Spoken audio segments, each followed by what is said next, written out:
the invitation. I'm very happy to get to talk in this seminar. I see that there is Abdelghani, who I know very well, and I say hi to. Okay, so okay, since I think the audience are from like all sorts of mathematics, I think I will make my my talk very, very elementary. And so if anyone has any kind of question, please interrupt me and let me know, yeah, your question. Okay, so I will start. So the idea is to talk about these objects that are called pseudo characters and determinant laws, and then so it's going to be the object of the first part of my talk. And then in the second part, I will discuss a joint work with Julian Quast on analog objects, but in analog objects, but for other groups, so like symplectic groups. Okay, so I will start. So I'll start by a bit of notation. So gamma for me will denote a group, and A will be a commutative ring.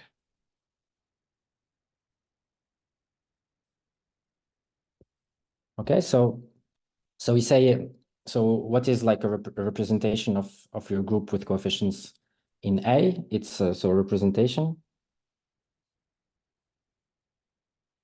is just a group homomorphism.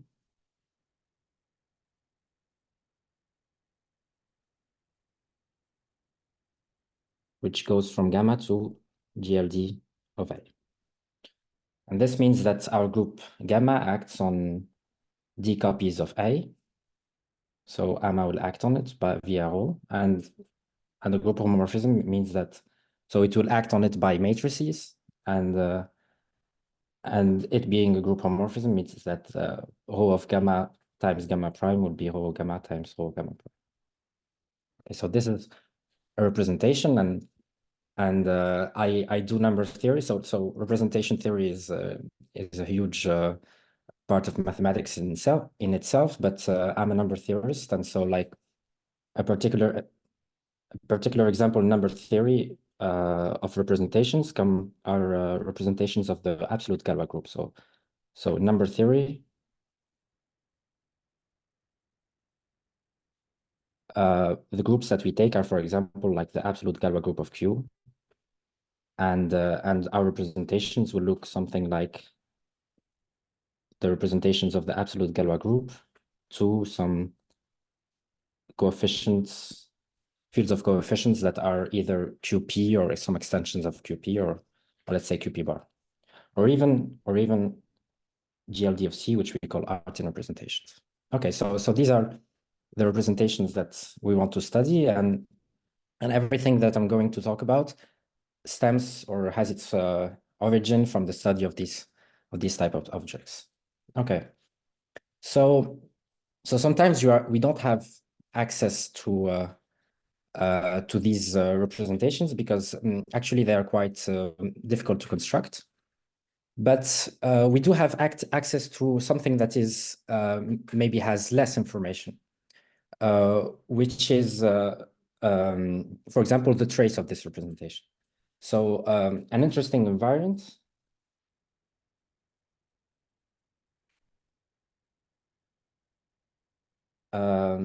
is the data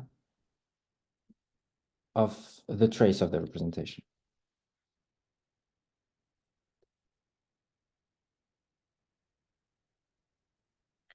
Okay, so the trace is just a function that we call T rho, which goes from gamma to A, and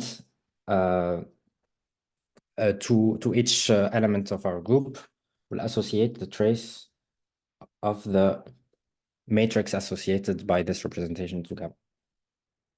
Okay, so this function is called the character of the representation. So, okay, this function.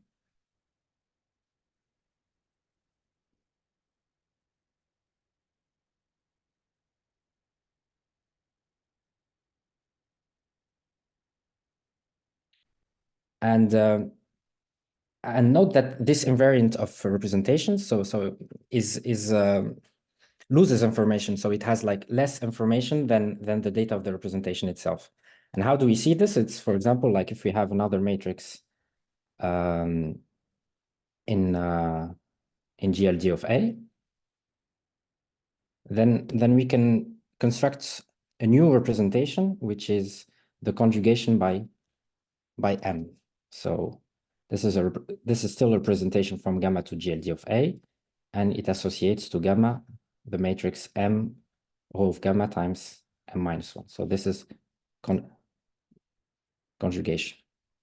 And we can see very clearly that T rho is equal to Tm rho M minus 1 because, for example, the trace of M rho gamma M minus 1 is the same as the trace of T rho gamma. So T rho does not uniquely characterize rho.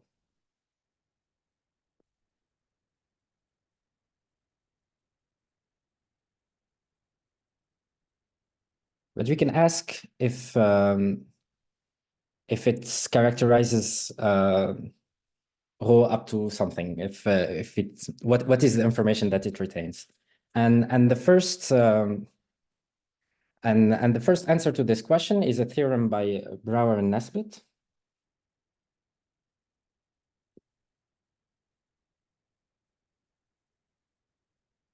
From the 40s, which tells us that if K bar, I will denote by K bar an algebraically closed field. So our coefficients will be an algebraically closed field. And by algebraically closed, I mean it has the roots of every polynomial with coefficients in K bar.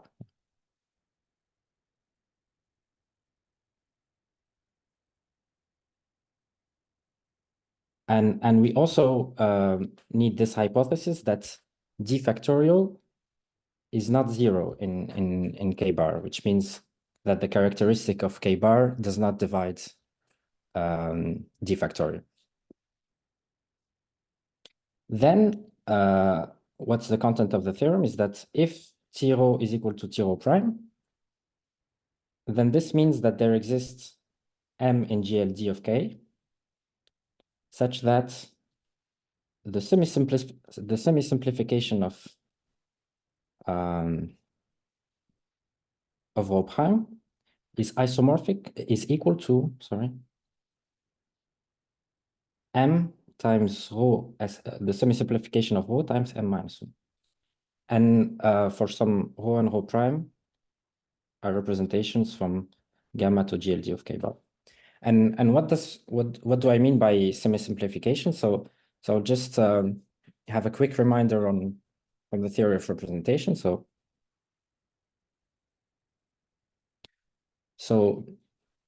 first we say that a representation is irreducible if there are no stable subspaces. So we said that gamma acts by rho on K bar to the D, and we say that rho is irreducible if there are no stable subspaces inside of K bar D that are stable by this action of rho. So no subspace W inside of K bar D, so a subvector space, such that, and stability means that when we act by this matrix, the image of W inside of by gamma is inside of W for every gamma and gamma. So this is irreducible, and a semi-simple representation. By semi-simple representation, I mean a sum of irreducible representations. So this is the definition of semi-simple representation, and there is a process by which we from any representation we can get its semi-simplification. So there is a process from every representation we can get a semi-simple one. And what happens really is that this rho will have will be upper triangular in blocks. So here we can write it up to conjugation as a matrix so every element compatibly, every element in gamma can be written as an upper triangular in blocks matrix. But these coefficients can be non-zero, and the process of semi-simplification just eliminates the upper coefficient. So we will just have a diagonal in blocks matrix. And so our theorem says that if two representations have the same character, so they have the same trace, then their semi-simplification is equal up to conjugation by some matrix. So from this we deduce that characters are actually important invariants. So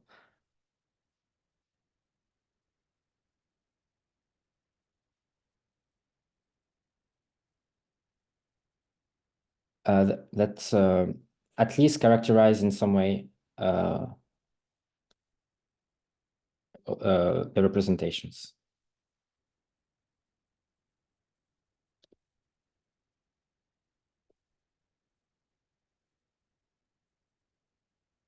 And from this we get to ask ourselves another question, which is there a way to axiomatize characters of a representation? So is there a way of describing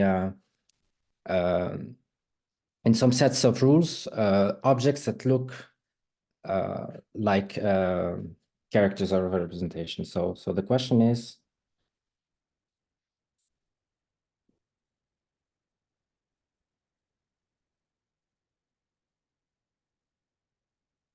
is there a way to characterize characters of a representation?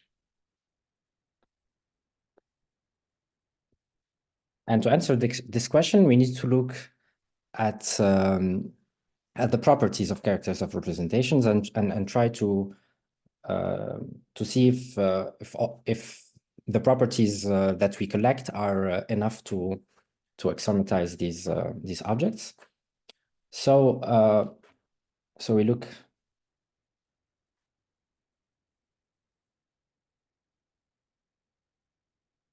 And the first property that it has is that T-rho of the identity, so the identity element of the group.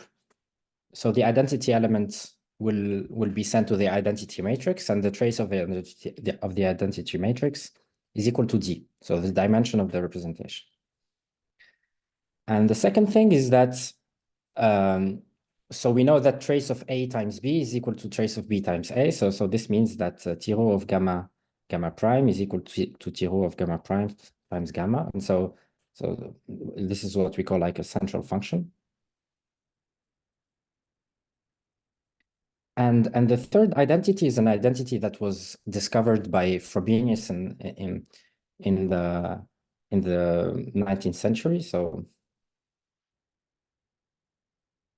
Frobenius, so this is what you call a Frobenius relation. And I will write it down explicitly, and then I will try to explain it. So it's a sum over permutations of D+1 elements. So SD plus 1 is the permutation group of the sign of sigma times this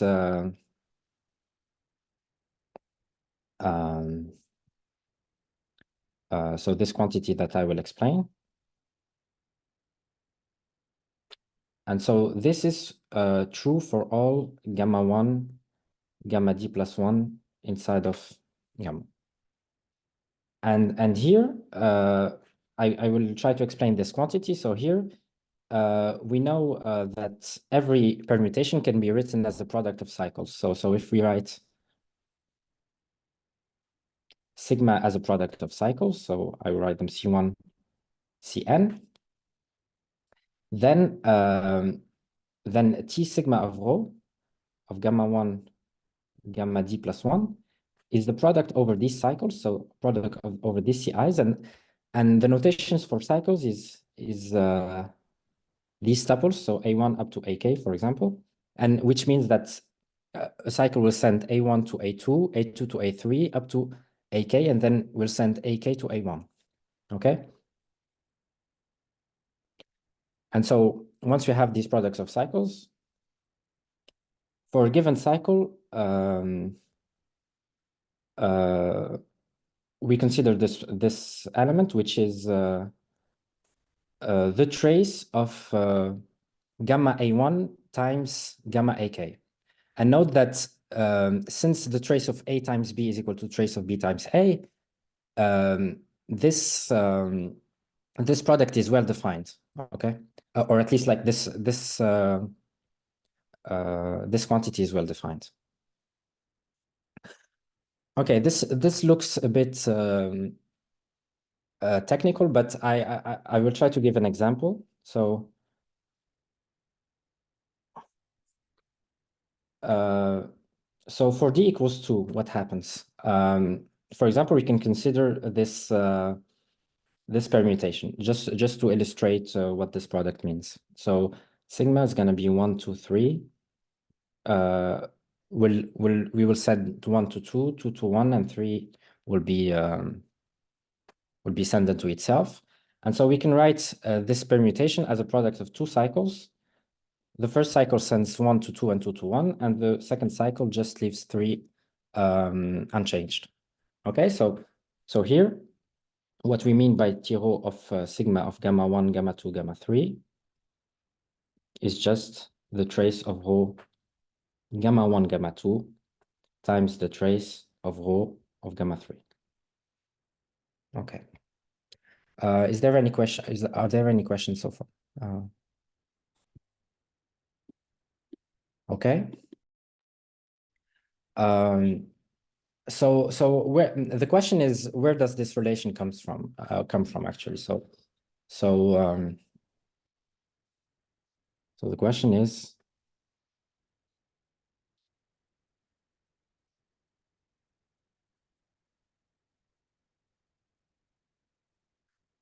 okay, and I will rewrite it so we can have it in front of us.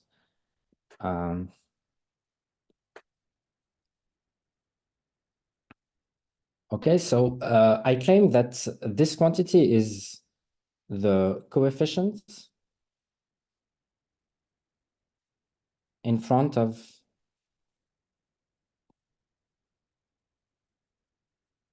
T1 times TD. So these are indeterminants T1 up to TD of the following polynomial in T1 in TD variables. Okay, so T1, so these are like variables, and I will look at the coefficient in front of this monomial of this polynomial. Okay, so this polynomial is the trace of the characteristic polynomial, which I will write by chi of T1 rho gamma 1 plus TD rho gamma D. So this is the characteristic polynomial of this matrix. So this matrix lives inside of MD of A with so the polynomials in D variables over A, and applied to itself. So the characteristic polynomial of this matrix applied to itself.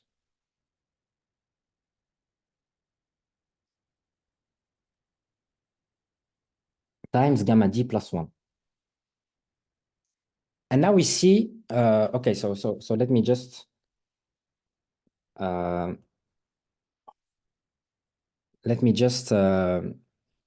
okay, write this notation. So by chi mt, I mean, okay, so it froze for me. Is there a problem? Oh, okay. Okay, I will try to share again my screen.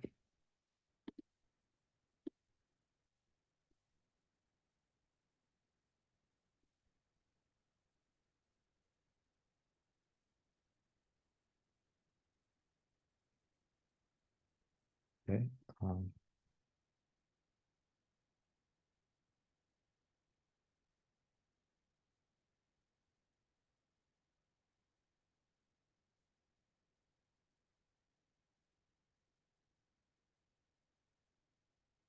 Sorry, there's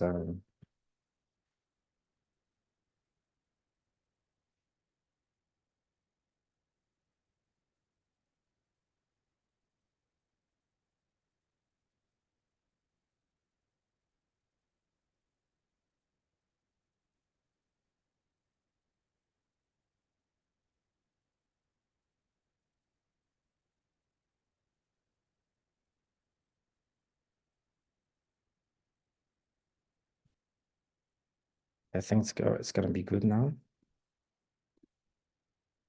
Do you see my my screen? Yeah. Okay, so I'll just recall. So this notation is the characteristic polynomial of M. So it is the characteristic polynomial. It's so in with our variable is t.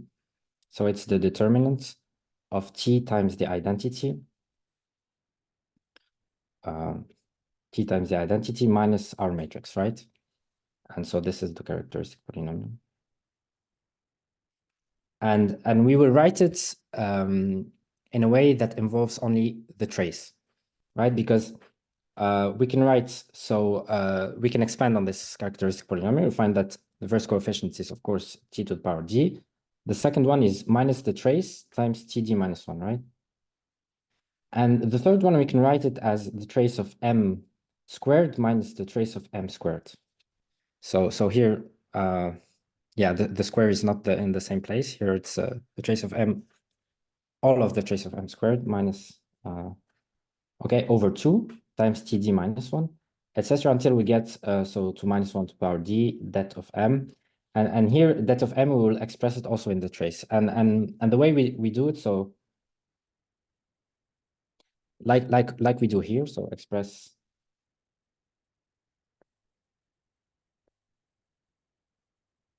And the way we do it is using the Newton relation. So everyone, I think if you did a course of algebra, you'll know about these Newton relations of symmetric polynomials.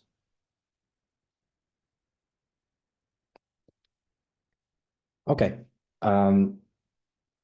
So this is our characteristic polynomial, and why? So now, why is this quantity 0 as we claimed here in the Frobenius relation? It's simply because of the Cayley-Hamilton theorem. So this is equal to 0 by the Cayley-Hamilton theorem, which says that every matrix satisfies its own characteristic polynomial, right? So the entire quantity is 0, and in particular, the quantity in front of this monomial in so this entire expression lives inside of a t1 td. So it's a polynomial in t1 up to td, the variables t1 up to td. So by the Cayley-Hamilton.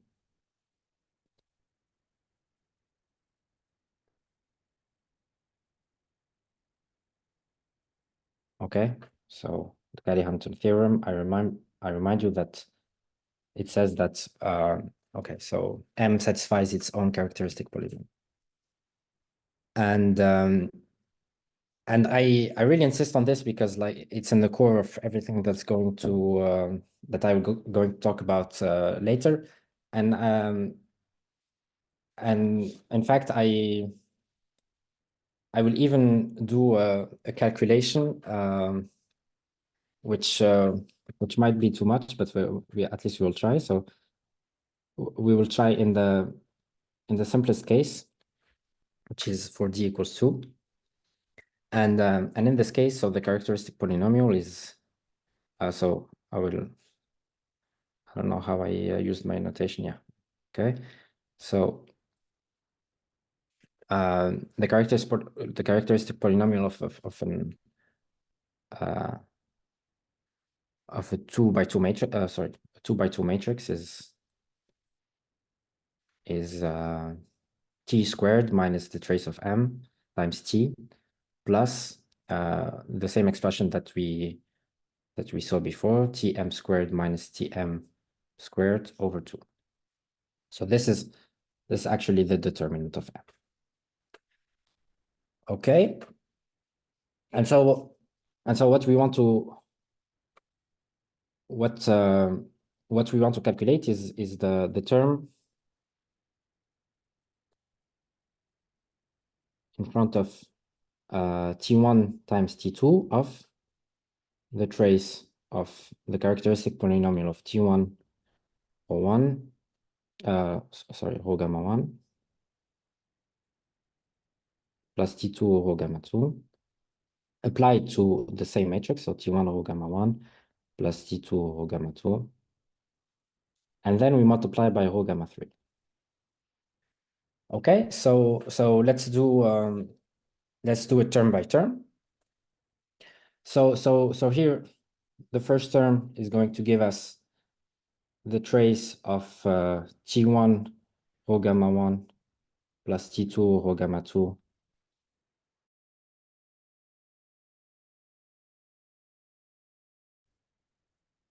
and now we chase the coefficient t1 t2, right?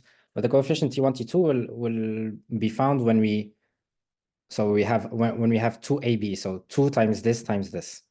And so what we get is 2 times the trace of rho gamma 1 rho gamma 2 times rho gamma 3, which is t rho of gamma 1 times gamma 2 times gamma 3.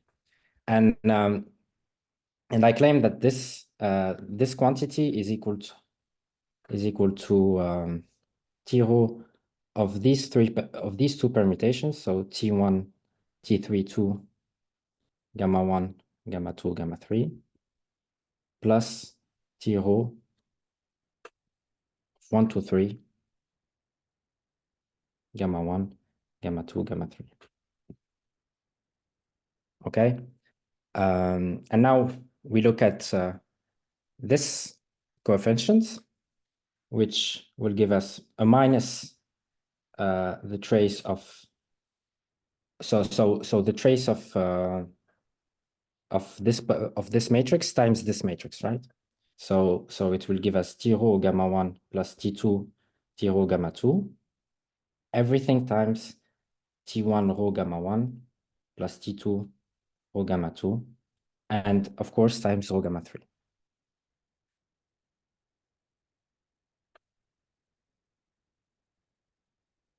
Okay, so we chase the coefficient in front of t1 t2, but t1 t2 will be given by multiplying this one by this one, and also by multiplying this one by this one, right?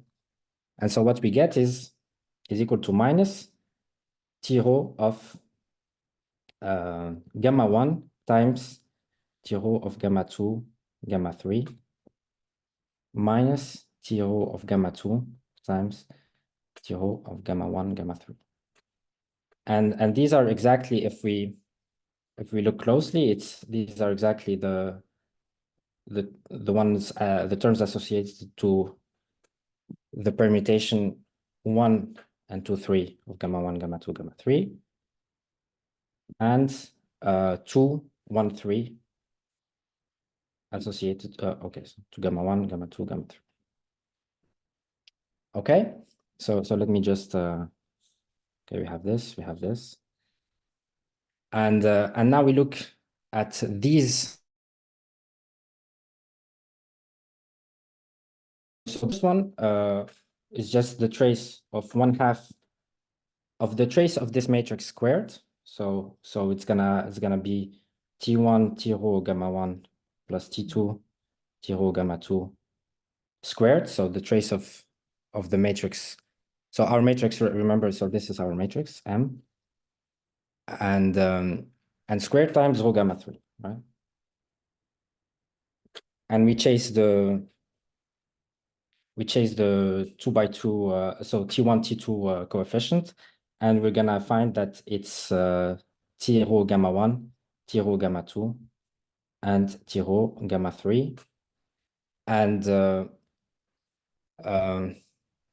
if you've been following carefully, this is just T rho of the identity, right? We just don't do anything.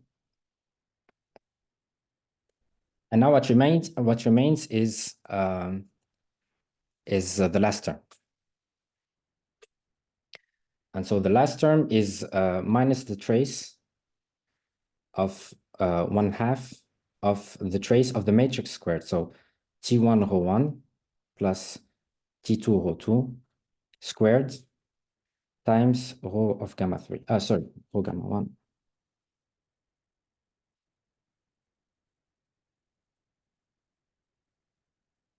So everything squared.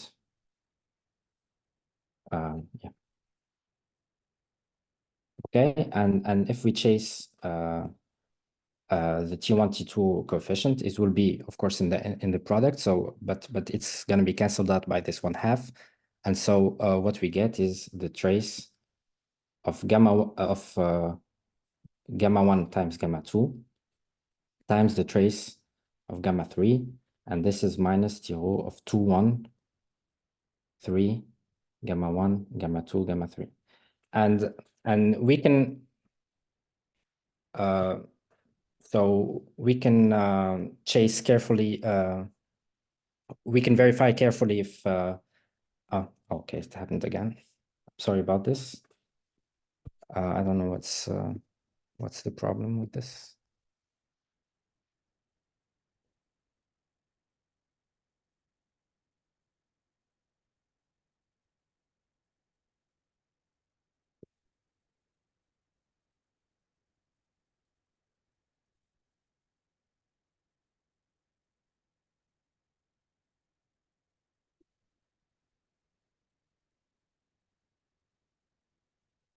Okay, so we can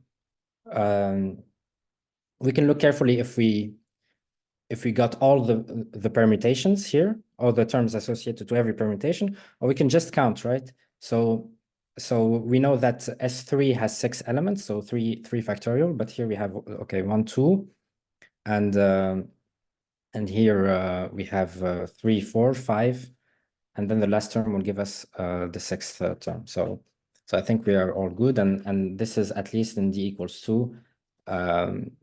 If you want to call it a proof of the fact that of the Frobenius relation, that this term, so this quantity that we said is equal to 0, is actually coming from the Cayley-Hamilton theorem, and this is what I want you actually to remember. Okay, so let me go back to the relations that we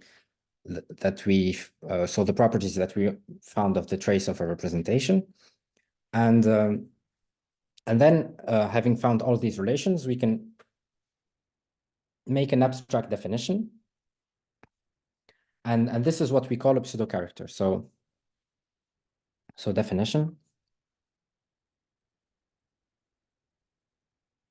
Okay, so a D-dimensional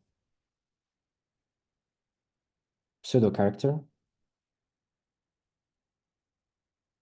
of gamma with coefficients in A is a function.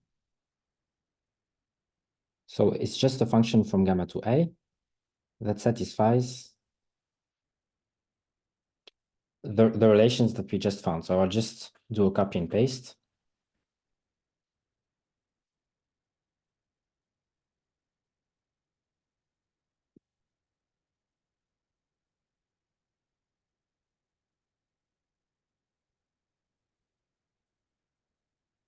But now it's no longer necessarily associated to a representation. So we don't know if it's really coming from an actual representation, right?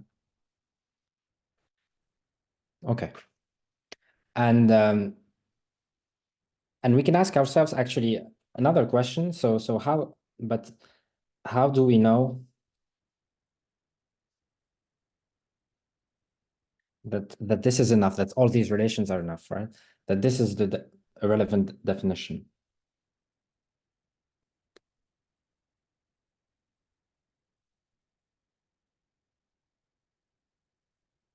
And the answer comes from the following theorem, which is due to Richard Taylor. So in the context of these Galois representations, so the theorem is, so it's due to Taylor in 1991, and it was also refined by Rouquier in 1994, and all of these are building on ideas of Procese.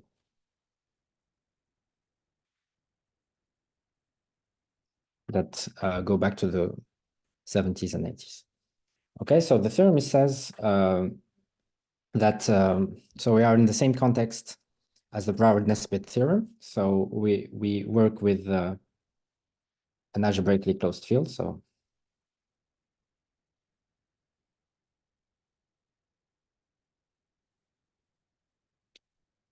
and we also assume that the same hypothesis, which is a bit annoying, which is that d factorial is different than 0 in k bar. Then we have a bijection between semi-simple representations rho from gamma to GLD k up to conjugation. So up to conjugation. Two pseudo characters. T from gamma to k bar. And this bijection is given explicitly by sending a representation to its trace, so its character, 0. And actually, how this theorem is different from the Broward-Nesbitt theorem, already a sanity check is to check that it contains the Broward-Nesbitt theorem. So if we have two semi-simple representations that have the same pseudo character, then they are conjugate to each other. That's what we saw. This is the statement of the Broward-Nesbitt theorem. And so this map is injective. But actually, what this theorem tells you is that this map is surjective. It means that every pseudo character that satisfies all these three relations is actually the trace of a representation. There exists a representation such that this pseudo character is a trace of it. So this is actually a strong statement, because this allows us to construct representations from traces. So this theorem tells you that once you have a trace, you can actually have a representation.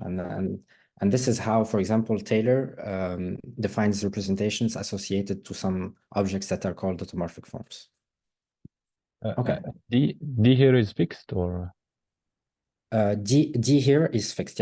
Yeah. So pseudo characters T from gamma to k bar of dimension D. And of dimension D means that T of 1 is equal to D. Okay, thanks. Are there any other questions? Okay. So I said that actually this hypothesis d factorial is sometimes annoying, and the reason that we have to put this hypothesis is that this theorem is actually not true in general, and it's actually very easy to give a counterexample. So I'll give a counterexample. So the first thing that you can think about to give a counterexample will actually work. So I'll just have the silliest representation possible, which goes from z over 3z to GL2 of f2. So f2 is just z over 2z, just a fancy way of writing z over 2z. Sorry, and I also take its algebraic closure. And our representation will send 1 to to the diagonal matrix omega, where omega is an element that satisfies, so it's just the third root of unity, let's say. So omega cubed is equal to 1, but omega is different than 1. Okay, and let's calculate the trace of this representation. So the trace of 1 is 2 times omega, but we are in characteristic 2, so 2 is 0. And so actually the trace of rho is equal to the trace of the identity representation, which is equal to 0. So here, and there is no way that we can conjugate rho and the identity representation, because the identity representation will always, when you conjugate the identity representation, we always get the identity representation. So here is really easy counterexample to this theorem. So the question is actually what we are missing, and it turns out that the solution to this question, to this problem, in arbitrary characteristic,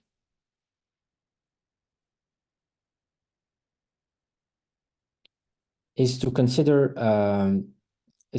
these what I call determinant laws.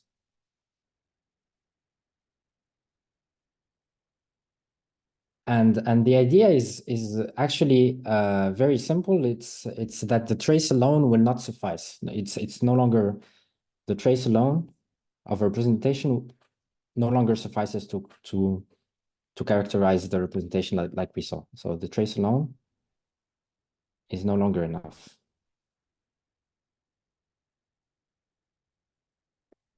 Info. So what we do is we want to replace it with the characteristic polynomial.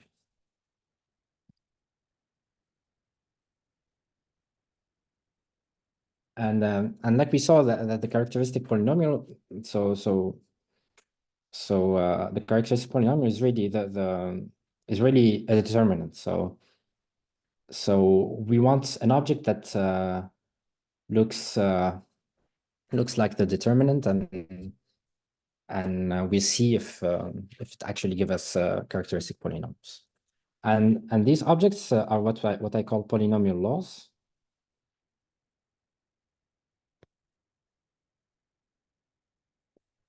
Okay, so here we have A as before a commutative ring, and M and N are two A modules. So if anyone does not know what a module is, it's just a vector space, but for rings. You can look at it as a vector space.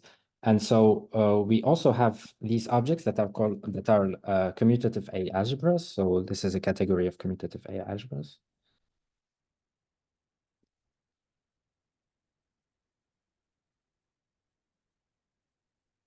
This will just help me with the notation. And so what is a polynomial law? A polynomial law that I denote by P it goes from M to N, is a collection of maps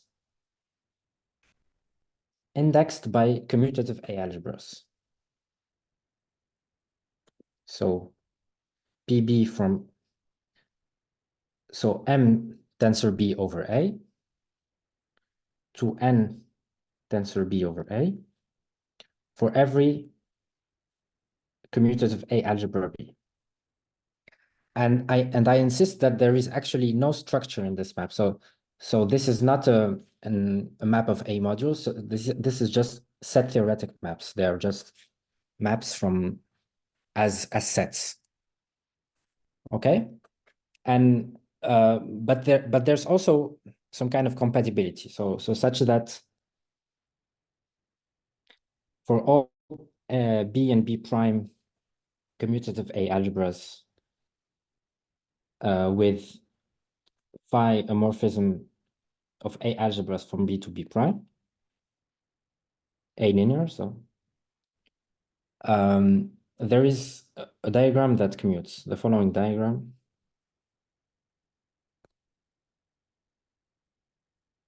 So it goes from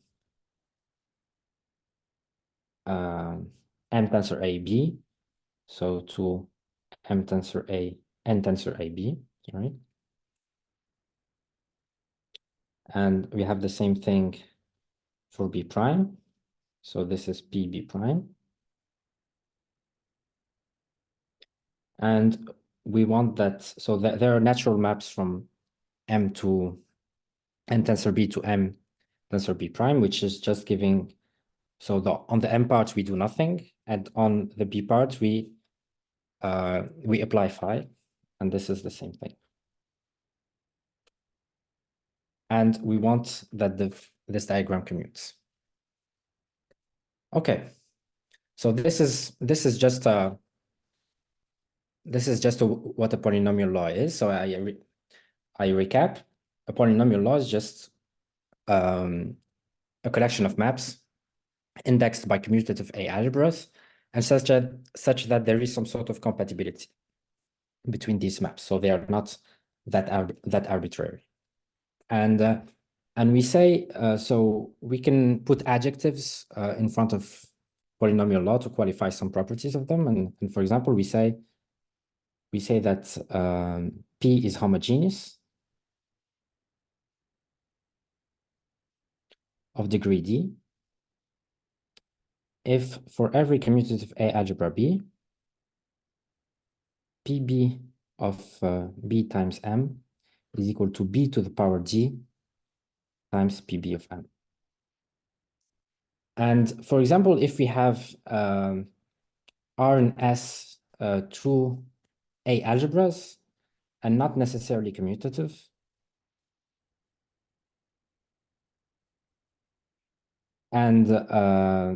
and P, so we can see them also as modules over A, and P is a map from R to S, is a polynomial law, sorry.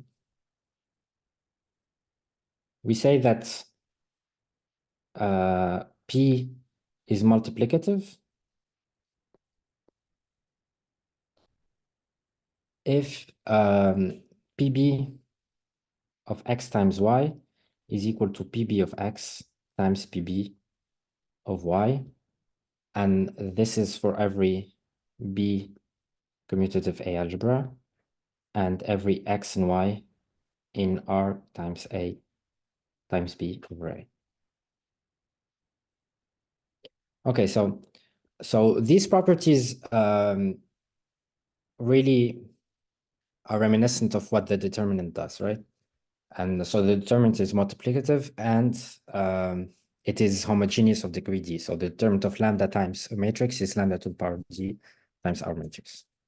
And so our definition will be, once we have all of these things, will be given by Chenevier. So it's given by Chenevier. And so a determinant law is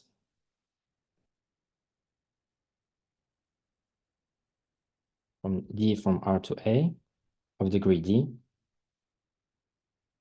is just a homogeneous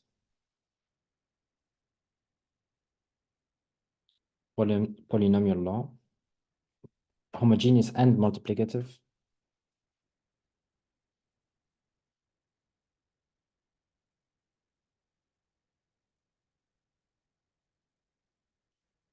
and such that D of 1 is equal to 1. So this is just so that we fix a unique, in some sense, uniquely determinant. Okay.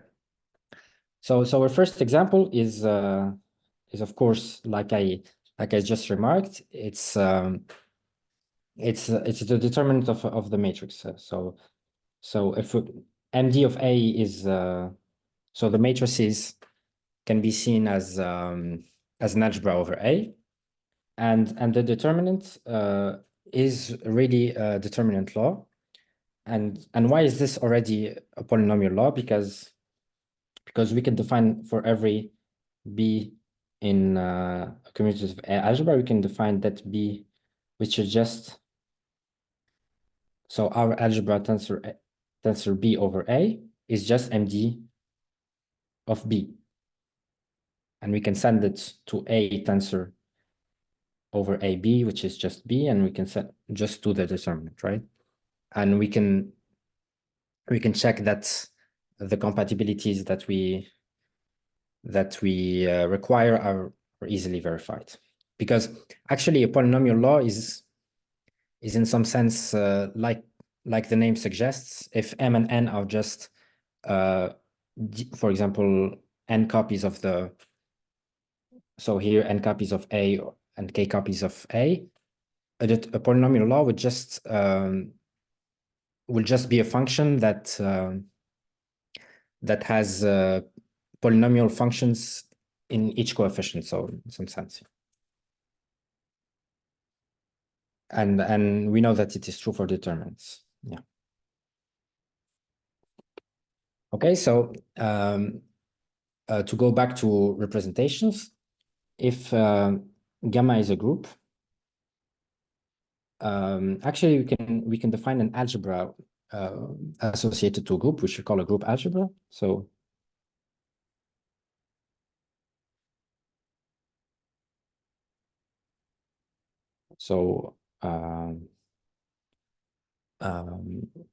so it's denoted by A brackets gamma, and its elements are just sums over elements of gamma.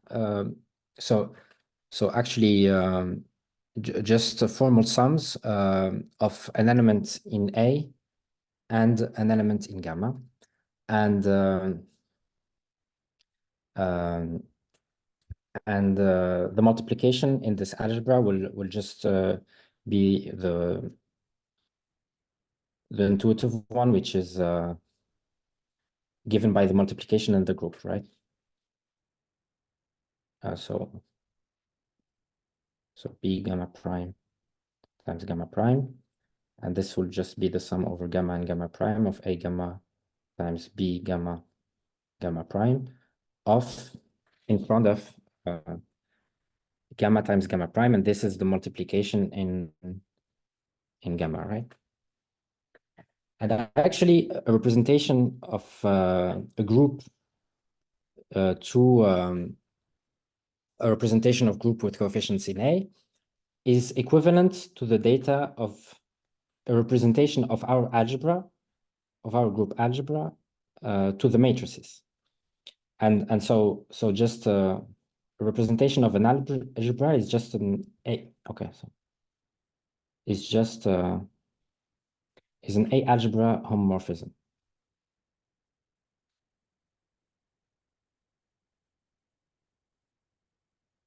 So from R to MD of A. So that is compatible with the product and the sum, etc. Okay, and so the data of representation from gamma to GLD of A is the same as the data of an algebra representation of A gamma to MD of A, and how we do it is very simple. It's like you would expect. You send A gamma, so this generic element, to the sum, so of the image by our representation of these elements gamma, and we also denote it by the same symbol because it's basically the same thing.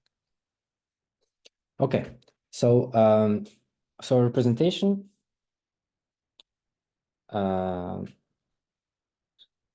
gives a determinant law, right?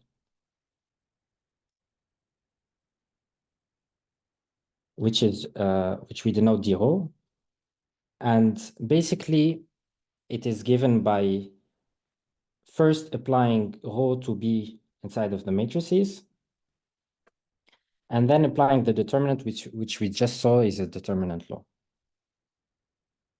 And so this this composition will give us a determinant law. So a representation gives us a determinant law, which is of degree d. Okay. So remember, the idea was to actually replace the trace by the characteristic polynomial, but up until now we are only talking in some sense about the determinant. So why is this really the data of the characteristic polynomial? Because actually, to every pseudo representation, we can think of it as the data of a collection of characteristic polynomials indexed by elements of our algebra. So a pseudo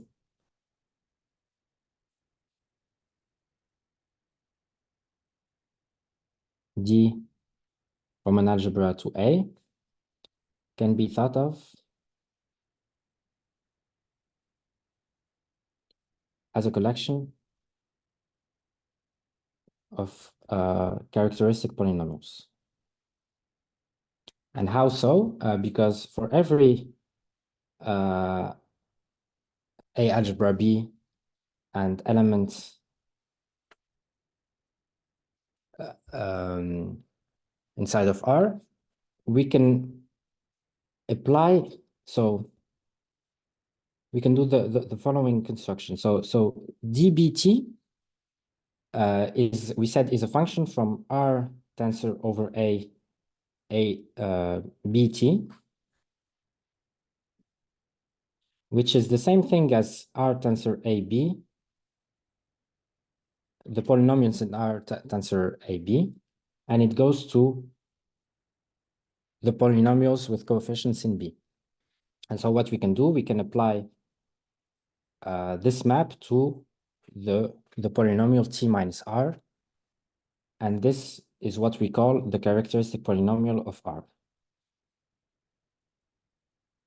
And so it's dB of T minus R, and we can actually expand. So this is a polynomial, and we can actually check that it's a degree D polynomial, and the first coefficient is 1.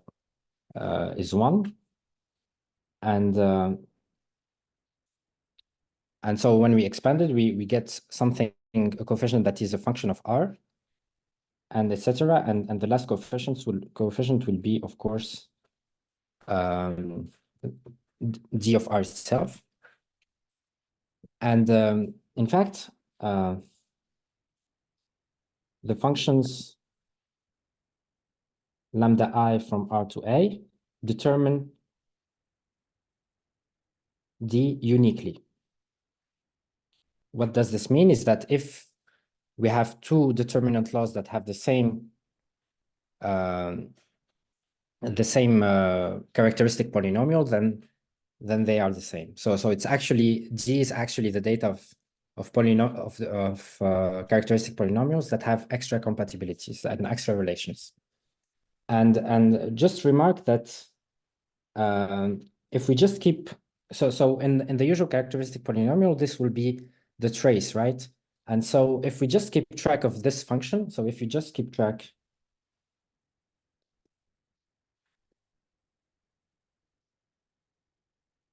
of this function lambda 1, which goes from R to A,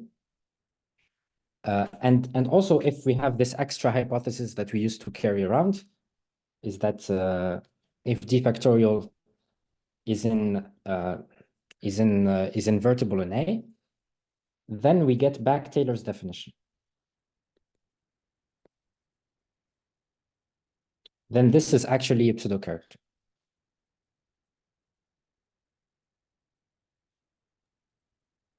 And so these two objects are pretty much the same, except for when the characteristic is small.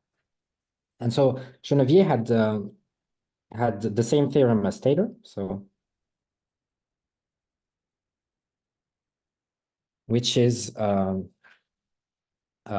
which I will really just copy very quickly.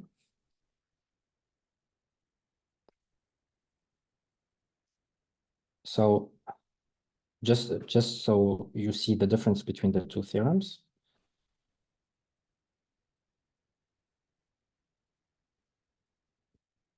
Okay, maybe I will find a bigger place for it. Okay, so now we no longer need this hypothesis. And here we just replace it by determinant laws, right? The determinant law associated to okay, so that's laws d from R to k bar of degree d. Okay. Okay, are there any questions? Actually, Mohamed, I suggest we take question for the first part here, and Okay.